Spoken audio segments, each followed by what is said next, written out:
अरे बच्चों, कैसे हैं आप सब लोग? ठीक हैं सब बच्चे? हिंदी व्याकरण की पुस्तक निकालिए। कल हम लोग रिमझिम का प्रश्न उत्तर किया था और कुछ बच्चों ने प्रैक्टिस बुक में ही किया है, लेकिन हम कहेंगे कि आप सभी बच्चे हिंदी की कॉपी में भी कर लीजिए, जो हिंदी की कॉपी है, हिंदी व्याकरण की नहीं।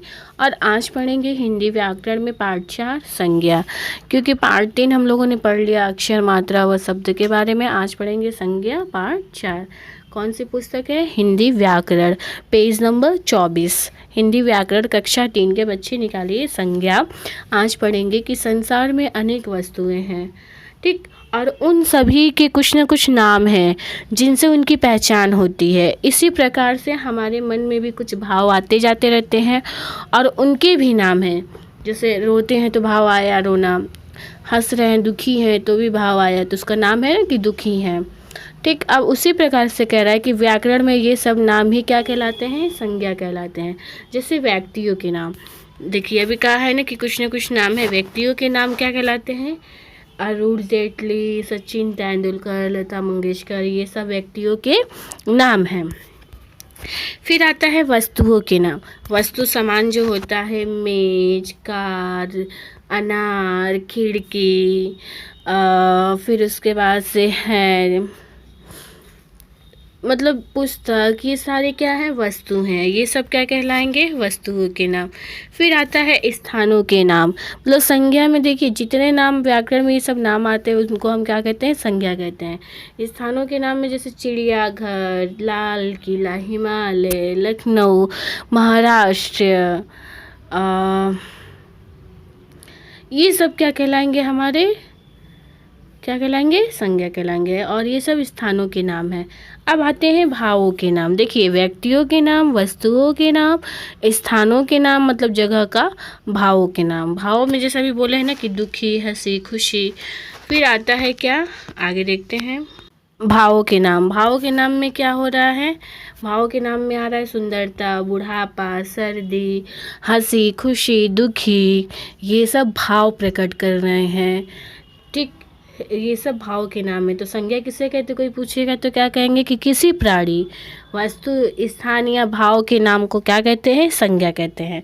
और संज्ञा शब्दों के कितने भेद हैं? संज्ञा शब्दों के मुख्यतः 3 भेद हैं। पहला व्यक्तिवाचक, दूसरा जातिवाचक और तीसरा भाववाचक, ठीक। फिर आता है कि व्यक्तिवाचक संज्ञा किसे कहते हैं? देखिए संज्ञा किसे कहते हैं? पहले देखिए किसी प्राणी, मतलब अभी व्यक्तियों के नाम पढ़े हैं उसको प्राणी भी बोल सकते हैं।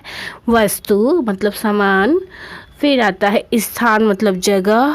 भाव मतलब भाव के नाम को क्या कहते हैं? संज्ञा कहते हैं। और संज्ञा कितने प्रकार के होते हैं? 3। कौन कौन से? व्यक्तिवाचक, जातिवाचक, भाववाचक।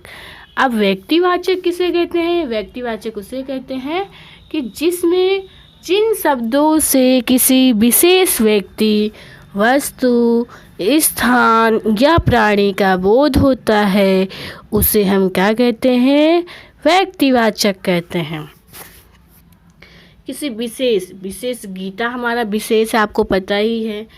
और व्यक्ति लाल बहादुर शास्त्री हमारे लिए विशेष थे ही।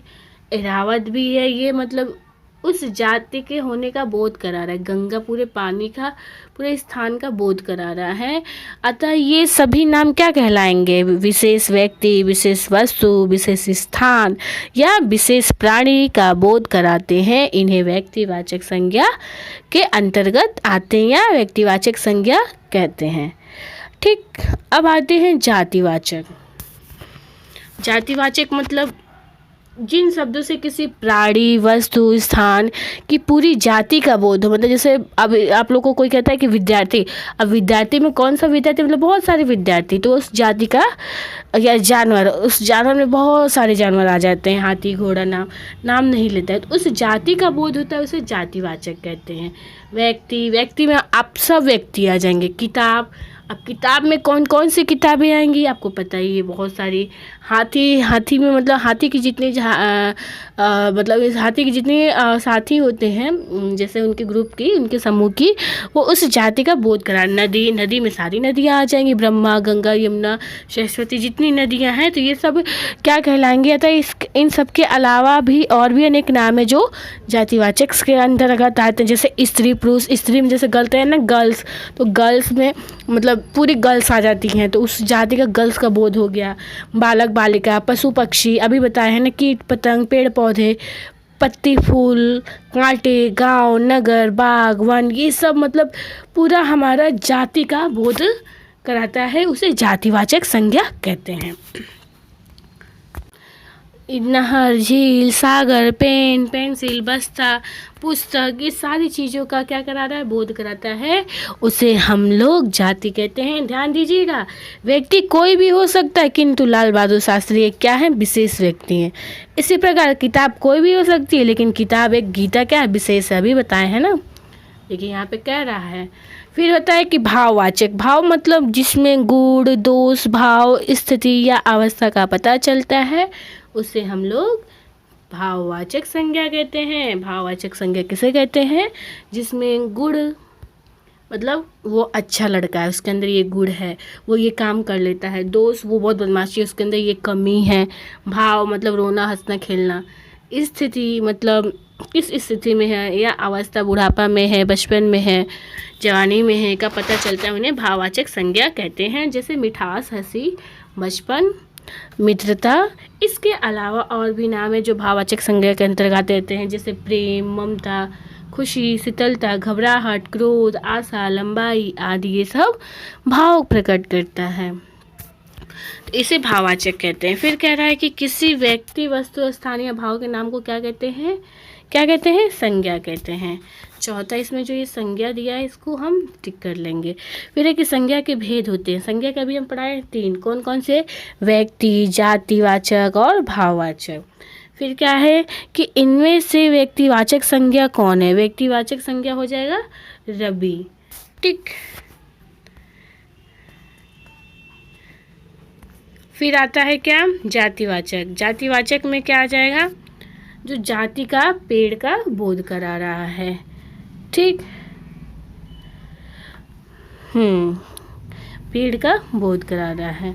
फिर आता है क्या